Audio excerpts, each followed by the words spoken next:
O eto, no? Ipinapatunayan lang ho nitong artikulo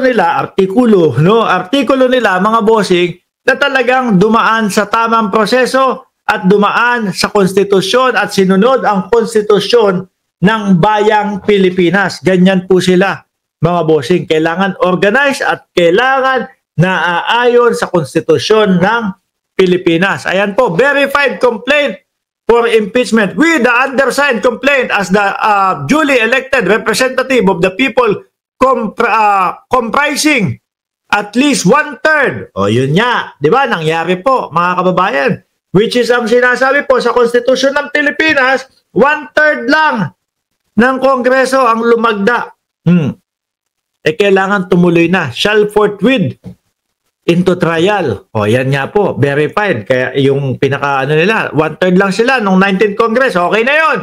Ngayon, nature of the complaint. We are filing this complaint under and pursuant to the provision of Section 2 and 3, Article 11, Accountability of Public Officer of the 1987 Constitution. May pinagbisihan po doon sa mismong konstitusyon.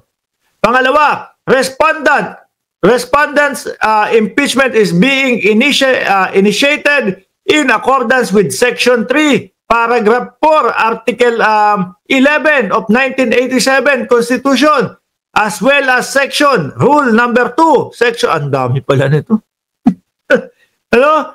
Rules of Procedure Impeachment Proceeding. O yan, base pa din po sa Konstitusyon ng Pilipinas, mga kababayan. The parties with the complainant, are all Filipinos, legal age, sila nga yan. Respondent, si Inday Sara Duterte. Mga bossing, hanggang 7 lang naman tayo dito. On July 1, 2022, respondents Duterte assume duties of responsibilities. Ayan yung paliwanag nila, mga bossing, no?